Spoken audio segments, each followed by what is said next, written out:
There we go. Live on Facebook.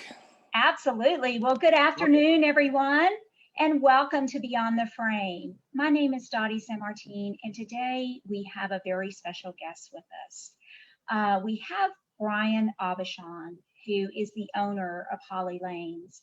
And I reached out to Brian back in January because I read a story about Holly Lanes and it touched me.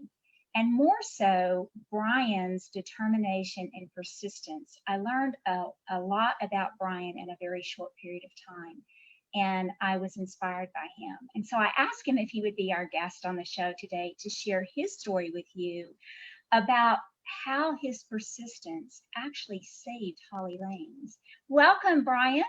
Thanks for having me. And hello to everybody out there watching or who will watch. So it's a pleasure to have you here. Absolutely. Well, Brian, you are like many others. You started bowling at the age of 4. That bowling bug bit you, and it has not let you go. Yep, it's stuck in there. Absolutely. So you started at a very young age. You obviously are very passionate about bowling. And about 9 years ago, you moved to a small town called, is it Holly or? Yep, it's Holly, Michigan. Yep, we moved into Holly, and I was in between jobs at the time, and my wife and I always joked that the local center, which was in just the saddest of repair, we should buy it because, like you said, I had been in the business for quite a long time, and I missed it. I was out of it for a while. I was about 10 years removed from the first center I owned, and I just missed it. So we joked about it all the time. And just the opportunity came up out of nowhere. So we jumped a little apprehensively, but we jumped on it. And now we're talking today. Well, okay, so I'm going to rewind just a little bit. Sure. Because it certainly wasn't that it was such a well-kept, thriving center and it just lured you to it because it was in such great shape. This is a center that I believe, in your words, really should have been bulldozed down, right?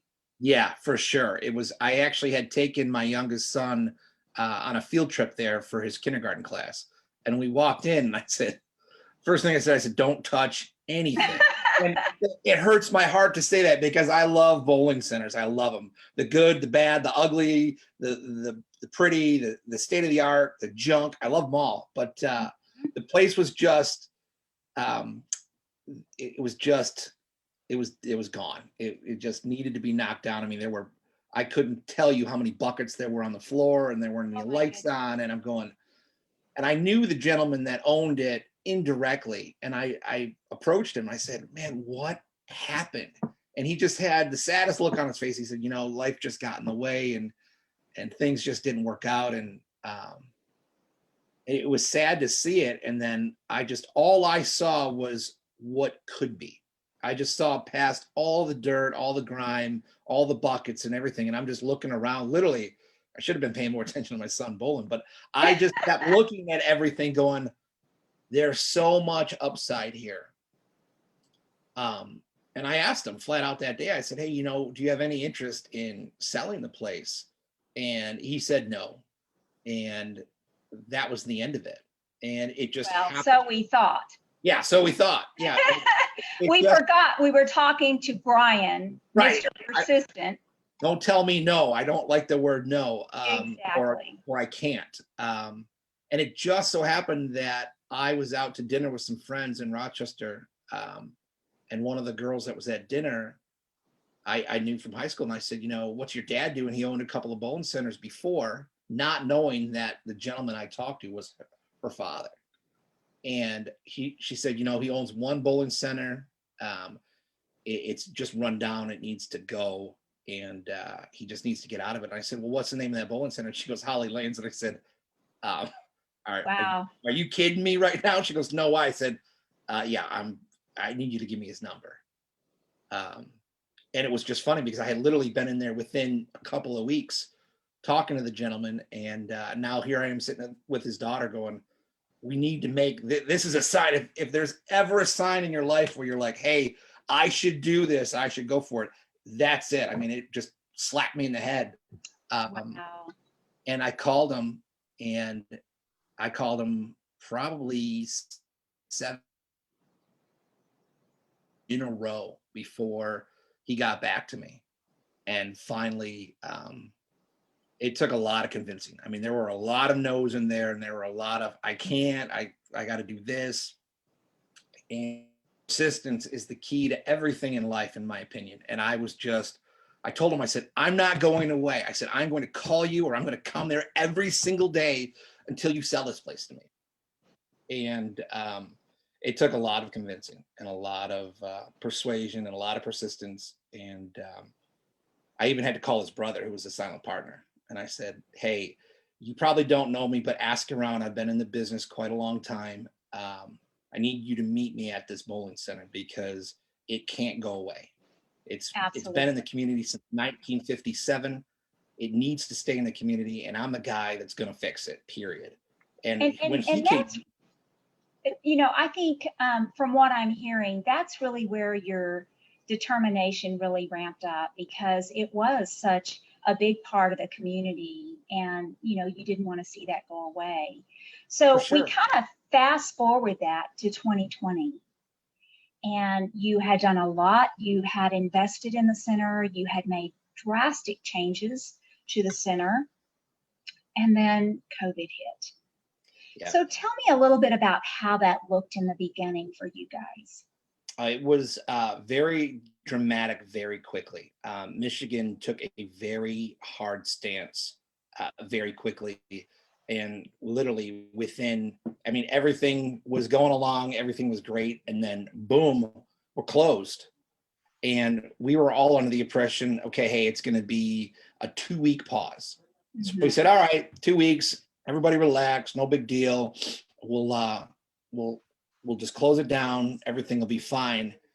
And 2 weeks turned into 3 weeks and 4 weeks and 6 weeks, to the point where 2020, we were only open for a total of 66 days for the entire year of 2020.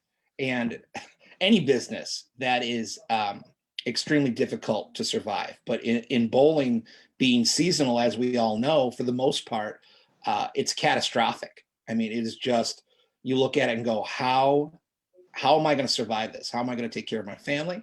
How am I going to take care of my people that work for me?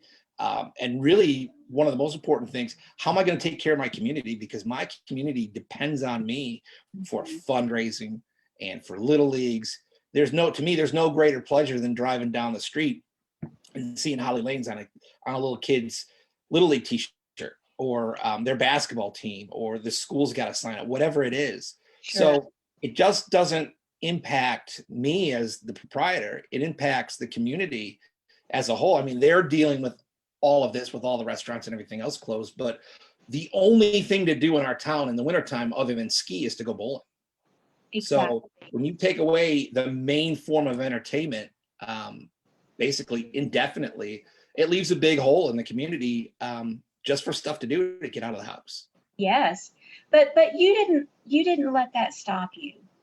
Yes, no. You were closed for 66 days, but during those 66 days that you were closed, you got very creative. I remember you did a drive-through where you let people come in and take pictures with Santa Claus, if I recall correctly. Yep, I sure did. Yeah, and just to go back and touch on it, it was only 66 days open. We were closed for 299 days. So the entire year. Yeah. So what we had to do is I sat down with myself and I said, okay. And then with my wife, and I said, what are we going to do? We can quit right now and take as much money as we can to survive and give it back to the bank, or we can dig in. What are we going to do? And we both decided, after 9 years of just missed birthdays and missed holidays and missed first steps and everything else, we put too much into this to just let it go. I mean, this is our life. This is who we are. So I called up about 10 to 12 of my very best customers and said, hey, you were here before I came here. You loved what I did. You've been some of my best customers. I need your help. If you can't help me, we're going to lose this place. And I made sure we said we, because it's our place, really. It Yes. really is. And they stepped up beyond anybody's wildest dreams. And we just started, we had a Zoom call just like this, and we just started spitballing ideas. And the first thing that came up, they said, hey, you're a big guy, dress up like Santa, and we'll do something in the parking lot. So I did. I dressed up like Santa Claus, and people drove through. And I mean, we raised enough money to pay the electric bill and the gas bill that month. So it was that little win that kind of started snowballing into bigger wins, where we just looked at it, instead of looking at all the gloom and doom, we said, okay, hey, we paid these 2 bills this month. What else can we do? How can we break this down into very small, manageable pieces to say, hey, what are we going to do? How are we going to do this? What are we going to do? Let's get really creative. And we just also helping your employees, try to keep them afloat as well. keeping them, making sure that I did everything I could. I mean, I used my own credit card at times to, I would call up consumers for them and pay their gas bill or their electric bill when I could.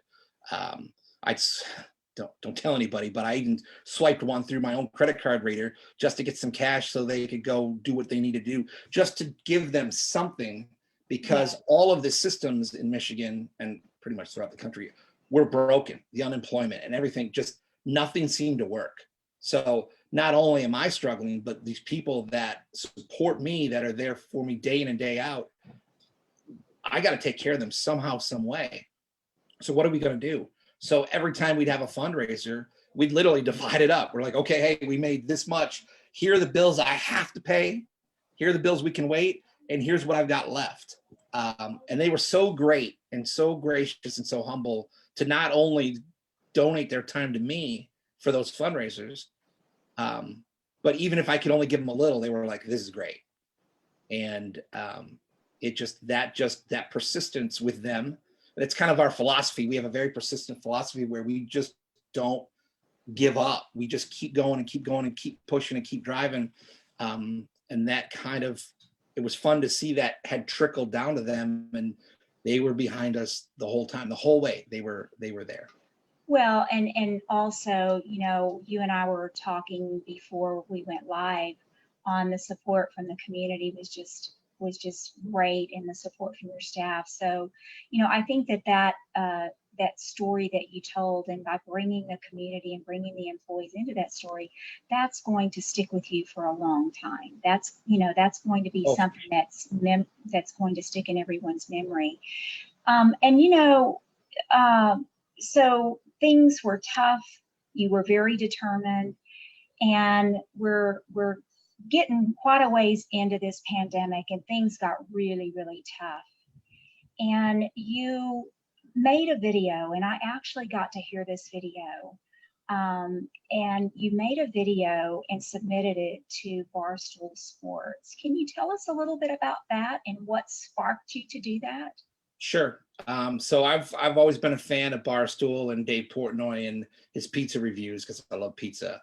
And I saw him, I want to say it was December 21st, maybe the 11th, but sometime early December, he went on a rant about how the government systems have failed small businesses, and all of the support isn't trickling down to where it needs to go. And there's just so much disparity.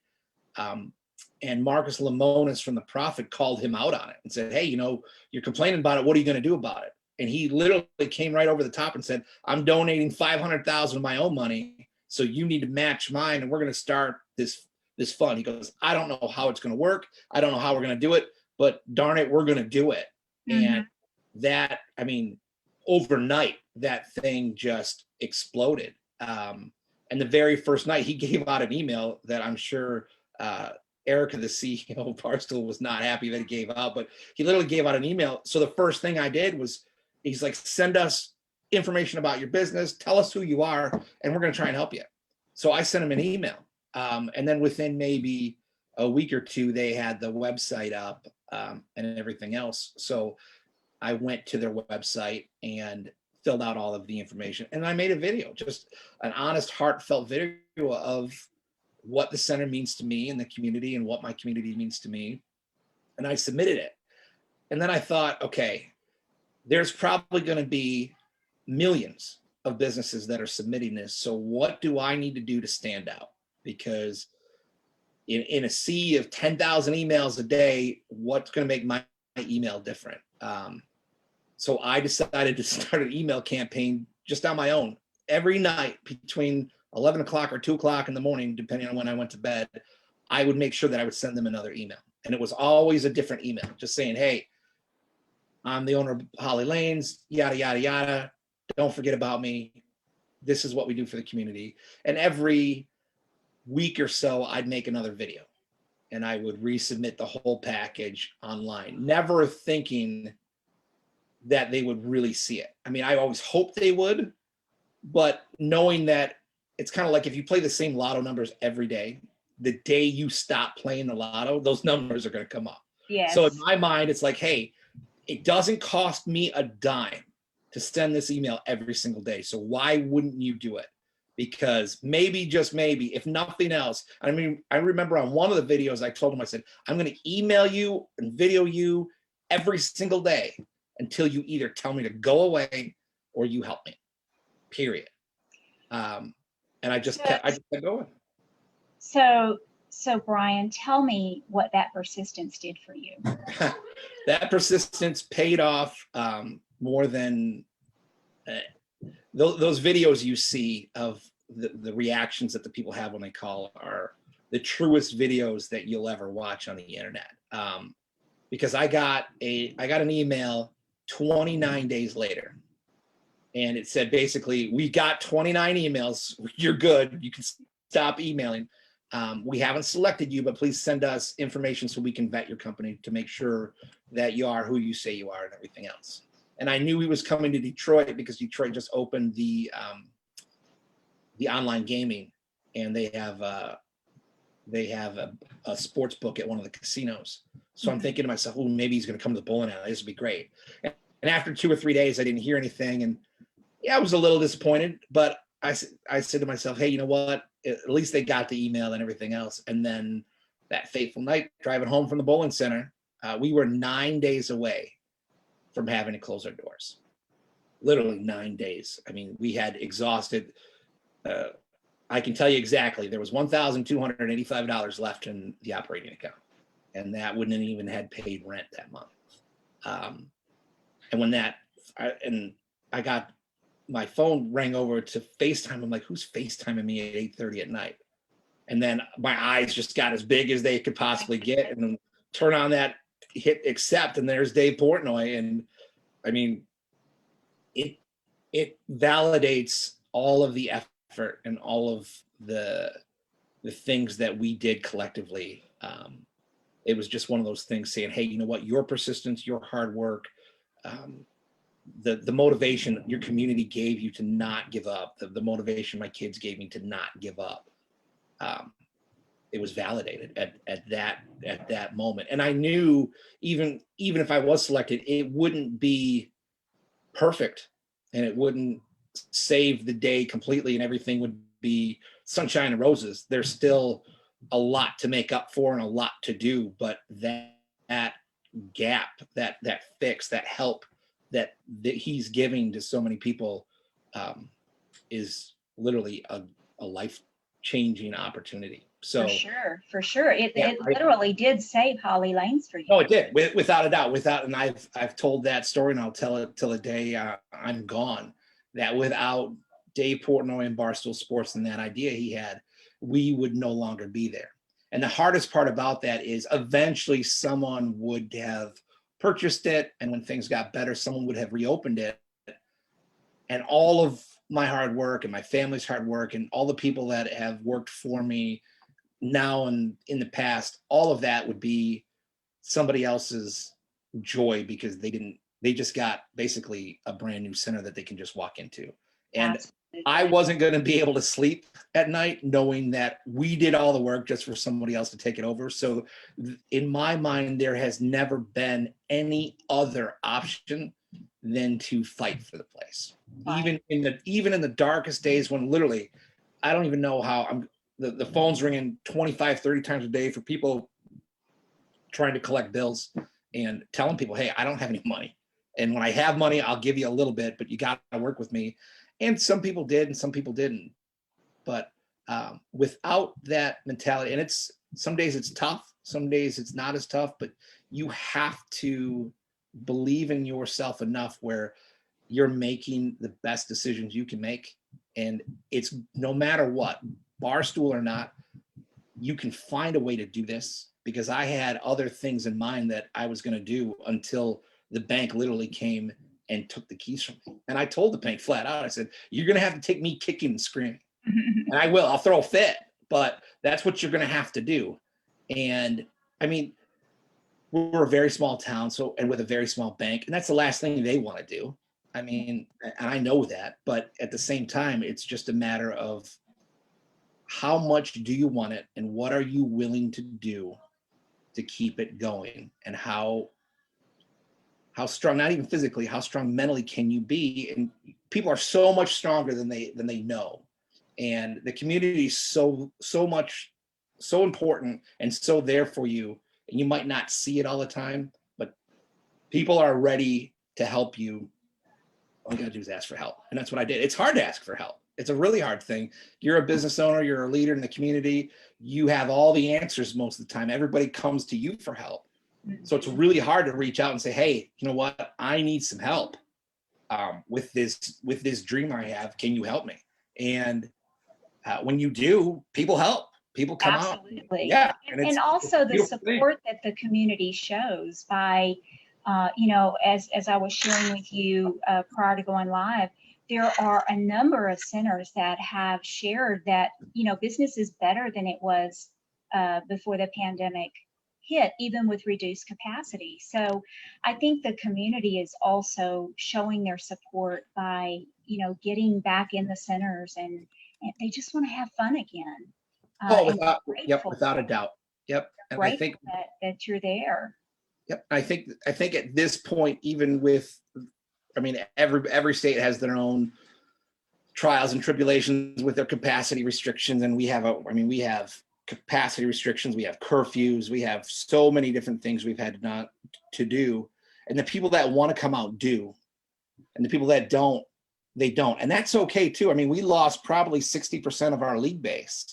And I'm okay with that, because everybody has the right to be safe. Everybody has the right to their opinion.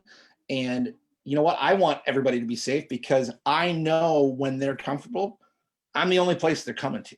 That's right. They're not going to go down the street or down the road to another place. And if they do, you know what? They're bowling. I'm happy that they're bowling. But I know that I've done everything I can to keep them as a customer. So when they're ready, we're ready for them. And in the meantime, the people that are ready just to get out have come out. And I mean, they're very generous with our wait staff and with our bartenders, which is phenomenal. I mean, my bartenders and waitresses are ecstatic at how generous everybody's being. I said, that's because you took care of them for so long. Yes. Because you did the right thing when it didn't matter, because that's just how you do things. Now you're getting that back tenfold, because you are who you are, for no other reason than you are who you are, and you always took care of them. So, and that's the story that will be remembered for years to come. Oh, without a doubt. It's I honestly believe what you put out in your community and in your philosophy and business and everything else and in life, you get that back. The universe or whatever will give that back to you. And in our particular case, it was tenfold. So at the end of the day, you kind of pat yourself on the back a little bit and say, hey, I never really thought about it this way before, but I must have done something right. I must have been being a good guy and taking care of my community and my family and my business for this to come back to me the way it did. And that just motivates me to want to do more. Absolutely. I mean, I've tried to do some things for the community, and they're like, wait, you're still in some recovery mode. Yeah. They're like, well, get us when you're whole. Yeah. And it's just, so it really goes hand in hand. We can't exist without the community, and a lot of things the community needs, they can't do without us. So it's It's just a great relationship that we built over 9 years, because when we started, we had no leagues, none. There were 3 teams of 4 that refused to leave from a Wednesday night, but we had no leagues. We had no youth pro. We had nothing. So the easy part was, okay, we can only go forward. We can only go upwards. And we got to the point right before the pandemic came in where we didn't have enough lanes to do what we wanted to do, which is a great problem to have. And then to finally get to that point where the center's completely rebuilt, the staff has bought into the philosophy, everything's perfect, and to have that literally taken away from you.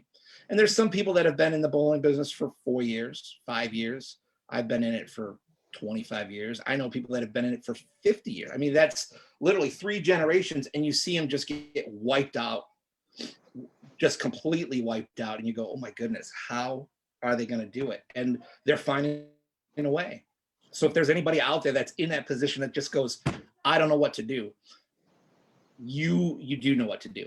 It's inside you, and you can send me an email, you can send me a message, get on the Facebook page, get active. I'll get active with you, just to give you some ideas. You've got it. You really do. You have it inside you. And I know that sounds motivational, but I'm sitting here talking to you because of that exact reason. I mean, I wear bowling shirts. I'm an owner operator. I'm there every day the center's open. So a lot of people that will watch this and that are watching it, I'm in it with you. I'm living it day to day, just like you are. And I'm telling you that if don't stop believing in your community and don't stop believing in yourself, because it will work. It will work out. It will.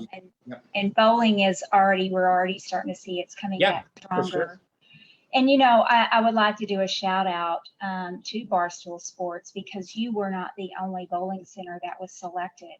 And it's just such a nice feeling to realize that bowling centers do have the support, and it's recognized that they're such a big part of the community. I know one of our own, the All-Star Lanes, and Chris Keller was also chosen by the Barstool Sports, as well as a couple of other centers. So, bowling is just it's the all-American pastime, and it's nice to see that it's recognized by others. But your determination was so motivating and so inspiring. And I know that you're just that way in everything that you do.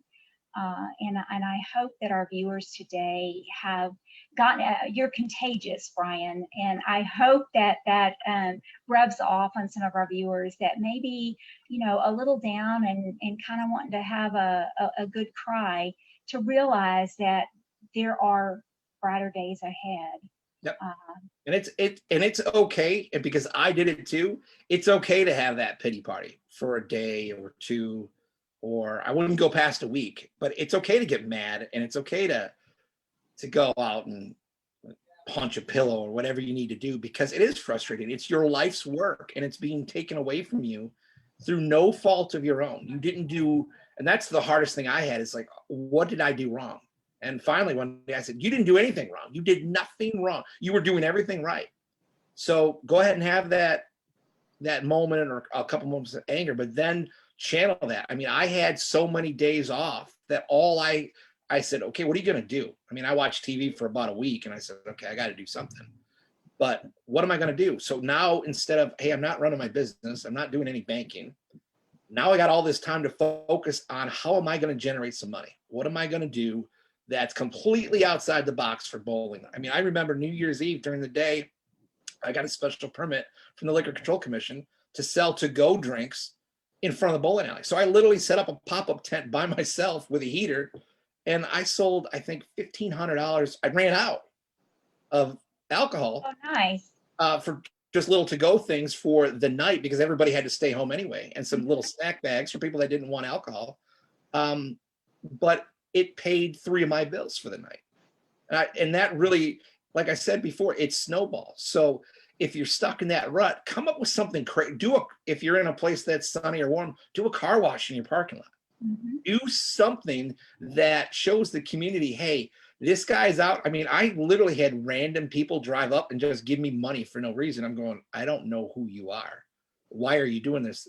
And one lady literally said, she goes, you're a business owner, you're out in the cold, and you're trying to keep your business going. That's awesome. Here's $100. And I'm going, oh my goodness, this is crazy. And that motivates you so unbelievably in the psyche that it just makes you want to do more and more things. And 100 turns into 200, turns into 500. And then you look at I have an account I set up that just has donations. And I look at it going, oh my goodness, I have a month worth of bills paid just because of these people are so generous. And that will really keep you going to say, okay, hey, what bills are important? What bills can wait? And hopefully your lenders are working with you. And if not, you just say, hey, you know what? I'm going to do the best I can because I know at some point we're going to get through this. And like you said, Dottie, we're seeing that now, even if it's just like we only have 25% capacity. We just moved to 50. And I believe we're going to get back down to 25 shortly. So I'm taking everything I can get and saying, okay, hey, this is a blessing. I have this. Let's roll with this instead of saying, oh, the world's coming to an end. Everything's going wrong. It is. Everything is going wrong. But what can you do to make it not be as bad? That's right. And Brian, I hope our viewers feel as inspired as I did by hearing your story and how your determination has really, it's been contagious. It's rubbed off on everybody in your community. So I appreciate you being our guest here today. And do you have a message of hope that you would like to leave our viewers with today? Yep. Apply to Barstool. They're still giving away money. Besides, just don't quit on yourself. That's literally the best thing I can tell you, because you're in this position because you believed in yourself enough to obtain what you have now. So right now is not the time to quit on yourself, because you're the last line of defense. I mean, everybody else is who they are and they're going to do what they're going to do. But as long as you still tie your shoes up and get into that center, and even if you're closed and you're just going in there to wipe the dust off, get in there, get it done, because it's going to work. It's worth it. You have no other way. And basically what I tell myself every day when I wake up, you got this. I look in the mirror, it's a little goofy, but I literally look in the mirror and say, you got this. And I got it. And so do you. You do have it. You do have it.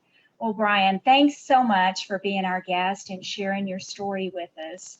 And I hope that you'll follow along on our Beyond the Frame group. And if any of you have questions that come to mind after hearing Brian's story, just reach out and leave us a comment on today's live feed. And Brian has willingly said he would help in any way to answer those questions or to give you some guidance. So I want to remind the viewers that next or later this week, we will have another seed of success that will be dropping. So keep watching on Beyond the Frame. And we're nearing 1,000 viewers. So if you have a friend or colleague or neighbor or anybody that you would like to have as a member of Beyond the Frame, tag them in one of our posts, and we are going to have a giveaway for the 1,000th member of Beyond the Frame. So help us reach that goal. So viewers, I hope that today if you came into this Beyond the Frame segment feeling a little bit down, I hope that you realize that the fight is worth it and that there are brighter days ahead. And for sure, the response that we've been hearing from bowling centers that have opened back up and the capacity is increasing. Bowling is coming back, folks, and it is going to be stronger than ever before. So until next time, again, Brian, thank you for being our guest. Viewers, we will see you next week on Beyond the Frame Live.